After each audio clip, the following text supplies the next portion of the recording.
Hello, welcome to White Birch Tarot and Astrology. I'm doing this on, I just realized I printed this out for today, and today's over. So actually this is Saturday, October 18th. I goofed, I meant to print this out for tomorrow. Anyway, it's still valid because we have some long-lasting things that are going on. I want to read one very quick quote, if I can find my phone here. I've been sitting here for 15 minutes trying to get more organized mentally, and it's not possible. It's not humanly possible for me. Not with Uranus and Gemini. I don't know what's going on. Anyway, I found this quote. I never heard of this person. Carmen Acevedo, butcher, and I'm assuming it's a she, said, "We all limp, only for most of us, the wound is invisible." Maybe that goes without saying. I don't know. If I had the last name Butcher, I would change it. Just saying. As a lifelong vegetarian, I couldn't go there. Anyway, I'm going to talk about the astrology, and then I pulled some of my new oracle cards, and then I pulled some tarot cards, and we got a lot of stuff going on. So, I'm going to talk about two main things tonight, and then in a couple of days, we have two more big things happening. I'll just say real quickly, on the 21st of October, we have a new moon in Libra, and if you were born anywhere between 1954 and 1956, then this new moon will be conjunct your Neptune. It happens at 28 degrees of Libra, and then I looked up to see where, a couple degrees either side of that would be, and it was like 1954 to 1956. So we have a new moon in Libra. That'll apply to everyone, even if it's not conjunct your Neptune. And on the 22nd, Neptune, which is retrograde, I should say who is retrograde. Where is he? Here. He's at 0 degrees of Aries. He moves back into Pisces. Like that same day or the very next day, 29 degrees of Pisces, and stays there till January 26th of 2026. So we're back to the karmic endings again. We're not done. We're not ready to move ahead yet. We're still wrapping things up. Yep, we're not done yet. It's like, now where is this image coming from? It's like walking out of the woods after you've gone to the bathroom in the woods and you have toilet paper stuck to your shoe. I do not know where that came from. I swear to God. I don't know where that came from. Anyway, so I'm going to talk about this first of all. We have this ongoing mini grand trine between Uranus, Pluto, and Saturn, Neptune, especially Neptune. I've talked about that a bunch. So tonight I'm going to focus on, we have a T-square. Now, it's not going to last that long because the sun moves very quickly. But notice it's exact 24 degrees.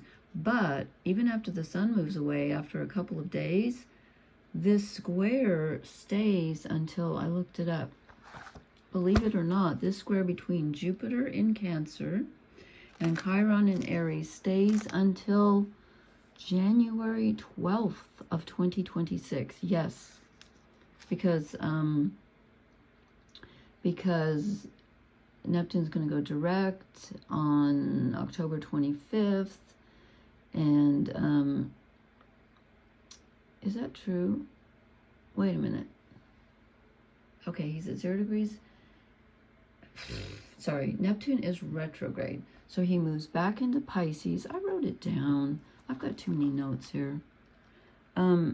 Goes back into 29 degrees of Pisces on October 22nd, and stays there till January 26th of 2026. So why do I have it written down that he goes direct on... Sorry, I'm just confused myself. Well, anyway, I'm just going to talk about this. I'll straighten that out later. I'll leave it in the comments. Apparently I'm confused. That never happens. So we have the sun in Libra, making a square to Jupiter in Cancer, who is also making a square to Chiron in Aries, who is opposite the sun in Libra, because these two signs are opposite each other. So what does this mean? So we have, this is the wound, which is why I started off with that quote. We all have one. usually got it in childhood. This is the wound that never heals, but it's also the place where you can be the most healed and help others. So this is in Aries, which is our self-identity. So it's something that was so wounding that it makes you feel like it changed who you are and who you think you are. It could change even like what you desire, what you think you're worth, you know, who do you think you are? I mean that in a rude way, but it's like at your very core, who are you? And what do you want? And your self-confidence, you know, like just your identity, literally. And when it's squaring Jupiter, Jupiter's in Cancer, which is our families, especially mothers. It's a water sign. These are all cardinal signs, which are very powerful, leadership energy. And Cancer is about the past. It's about, as I said, your childhood memories. And Jupiter expands everything he touches. So this is kind of opening this up.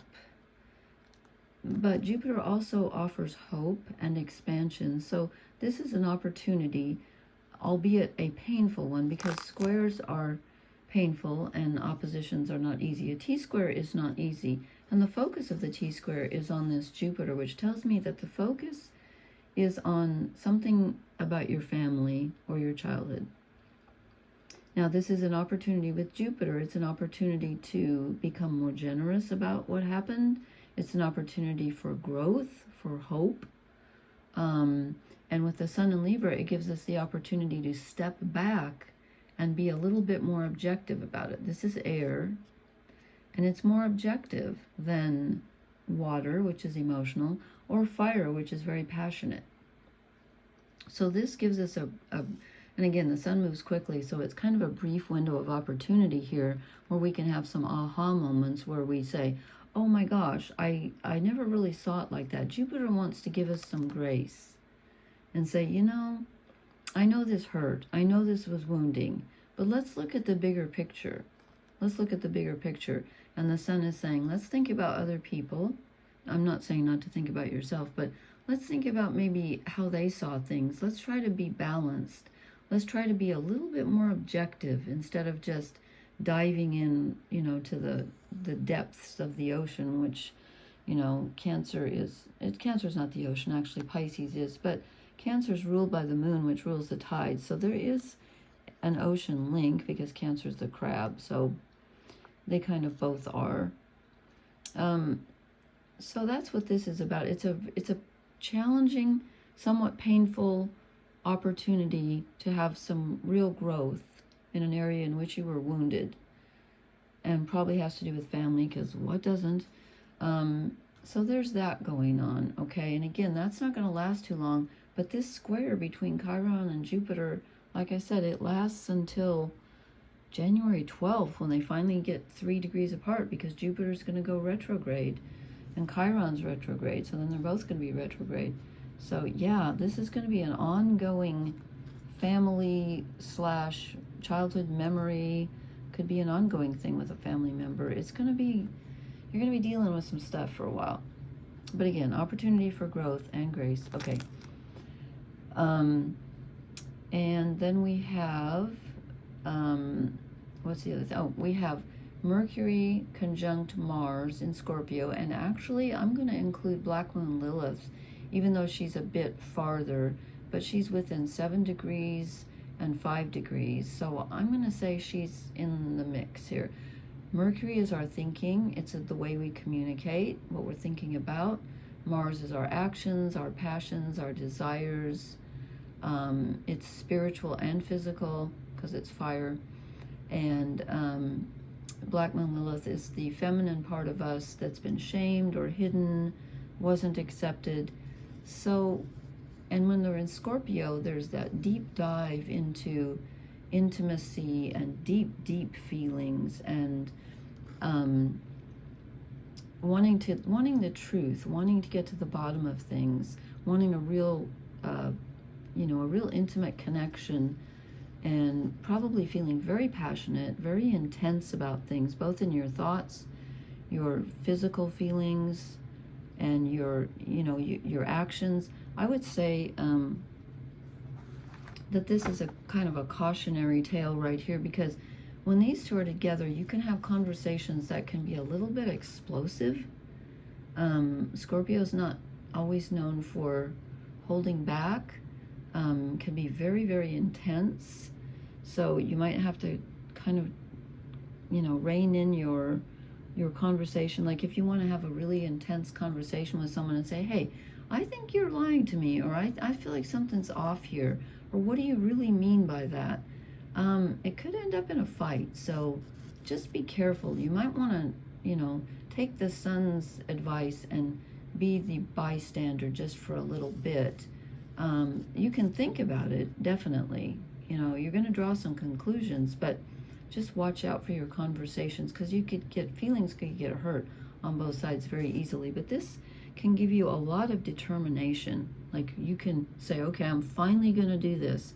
I've been thinking about this forever. I'm finally going to do it.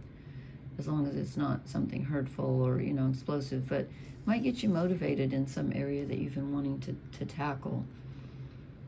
And okay, then I will deal with the with Neptune moving back into Pisces and the new moon in Libra in a couple of days. Just wanted to point out these things.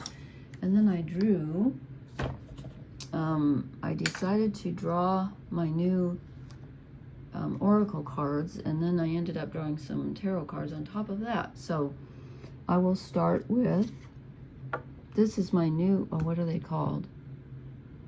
Oh gosh, I never keep the box. I'm going to keep the box, but it's upstairs. Oh, here's the book. Oh, the Shaman's Dream Oracle. Oh, wow, forgot already. Okay. First oh, here. Now what? Now what? She said passionately. Something fell out of my lotion bottle. I wonder what it could be. Probably lotion? Okay. In the hand, the universe is your partner. Well, that's true. We've got all this, all these outer planets, you know, when they're active, they're kind of in control. I just wanted to look at one thing here. Okay, feeling secure, taken care of, the universe is your partner. Okay, right now, if you imagine relaxing, curled up in the hands of the divine, how does that make you feel? Can you then turn over your needs and desires to that divine power and trust that you're safe and secure and don't have to do anything at all to feel that way? Grace is activated in your life now. That's that Jupiter, I think. You're in good hands. Your work, family, relationships, home, everything. Excuse me. You've done all you can, so now is the time to rest and recharge instead of producing, doing, acting, or strategizing. Well, that's going to be difficult with that Mercury conjunct Mars, because you're going to feel like doing something. But perhaps this is telling us not to. Oh, and I wanted to, no, I'll wait until, wait, was I going to, I'm sorry, I'm so mixed up tonight. I don't know what my problem is. I was going to say something, but it'll come back to me. Okay, then next, I drew, this is interesting, repairing the veil, forgiveness.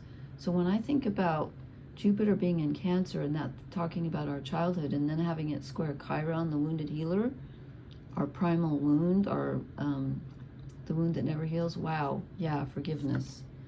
Absolutely, right? And I'm just going to read just a tiny bit of this. What does it say? Forgiveness, making amends, and recognition of our unity. Now is the time to examine where your actions have caused difficulty or harm to someone else, and also where you have been the recipient of harm.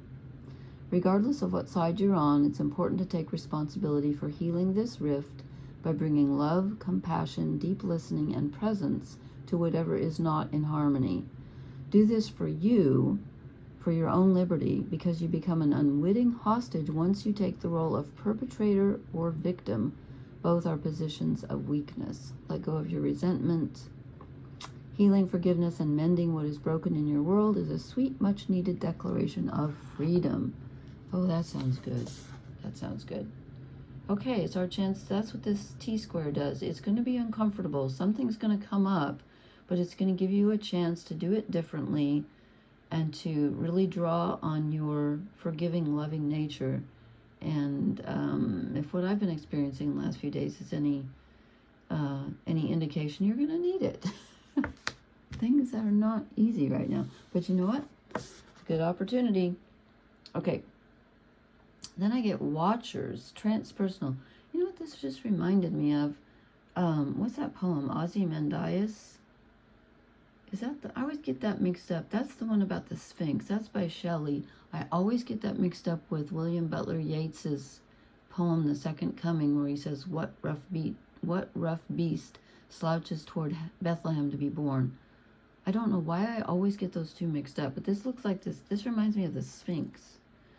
Okay, let's see what the key for this is. I mean, I think I know where it's going. It's saying, you know, don't get stuck in the personal. Serendipity, yep, the observer slash witness, I can't talk tonight, transpersonal. When Watchers appear, it is an invitation to stop doing. Pause, get off the treadmill, and take a deep breath. Find the witness within, okay, that Sun in Libra will help us, the one who can observe the fire and fury happening around you, but is not caught in any of the drama. Wow, that's going to be hard to do with that Mercury conjunct Mars in Scorpio. The time is right to step back. If you have a thought or opinion, keep it to yourself. I don't want to. If you have a feeling that needs to be expressed, do it in the shower. Do not engage with the action happening around you. Simply observe. Okay, that's interesting. It says, let it be for a short while. Oh, here. You have spent such a long time trying to correct the course of events and the actions of others. Oops. Let it be for a short while as you become the observer rather than the doer. The Watchers invite you to break free from the linear causal pace of the petty day-to-day. Rise to divine coincidence, to serendipity, and notice how the act of seeing the heart of the matter produces results. Things happen without you doing anything. Creation unfolds in its own mysterious way, requiring only a sacred witness. Wow. Okay, this is a very clear message for us to not to try to control others or get involved in day-to-day arguments and stuff like that. And I just had a thought and I just lost it again. That thought came back. Darn. What was I going to say about that? Let me look back at the page. I really had something to say. Truly, I did.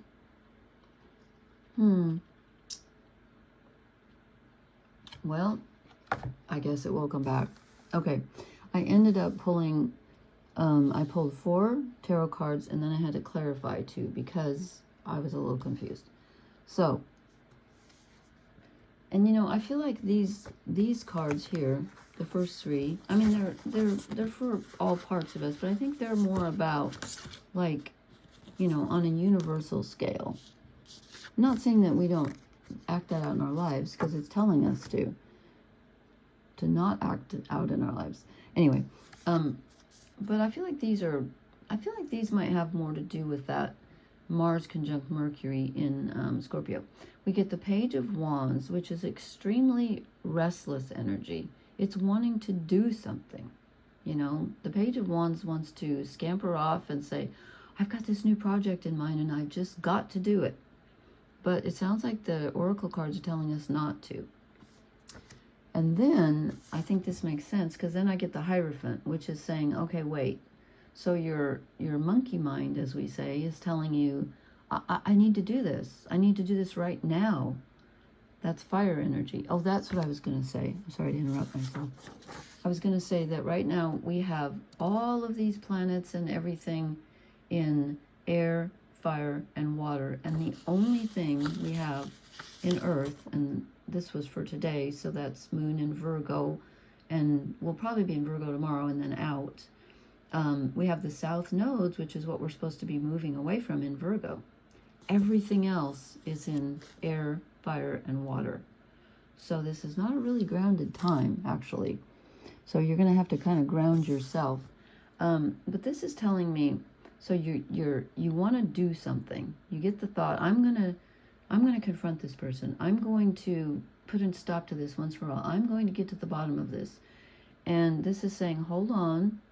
you need some higher wisdom here. You might want to check this out with someone you trust, a counselor, someone who's older than you are, someone who's wiser than you are, just someone who can be more objective than you can, or even your own inner self, and say, wait a minute, is this, remember the three, what are those three Buddhist, I think they're Buddhist questions.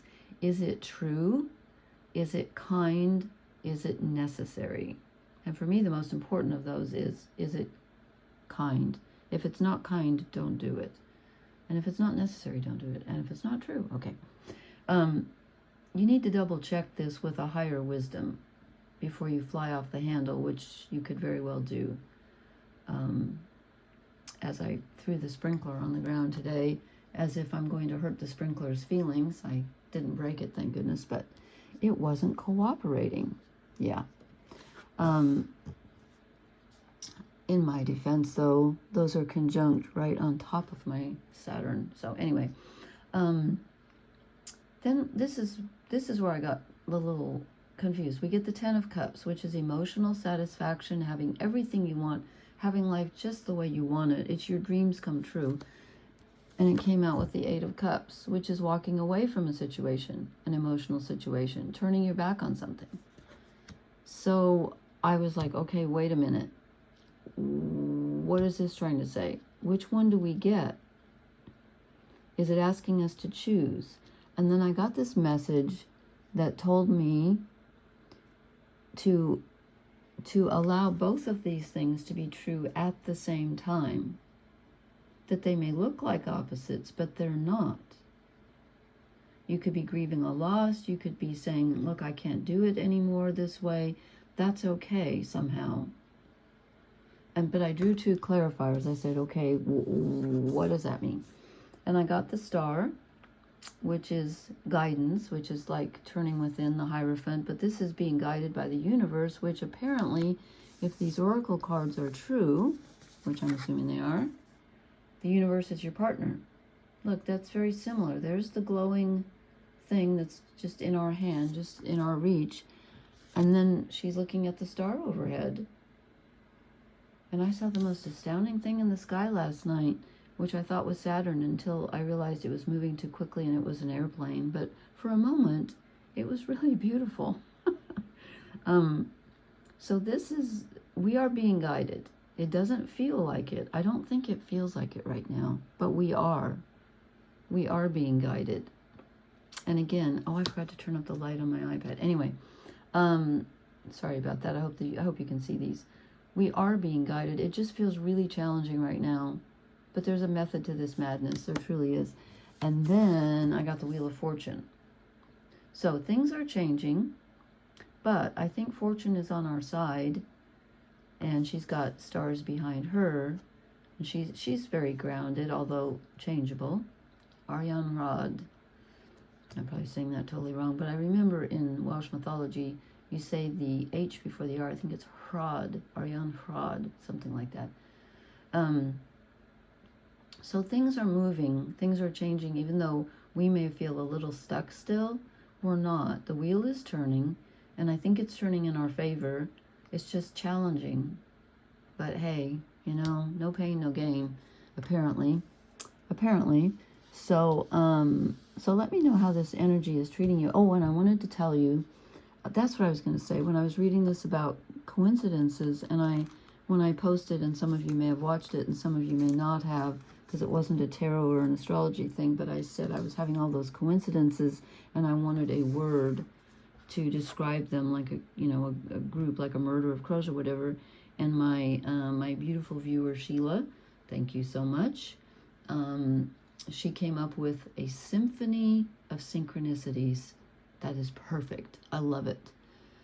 And I have to say, my favorite part of doing this, of starting my YouTube channel, is meeting these amazing people along the way. I have made so many wonderful connections, and I love you. I love you all. So thank you so much for watching. Please leave me a comment. Hit the like, share, and subscribe button. I can't talk tonight. And I will talk to you later. Good night.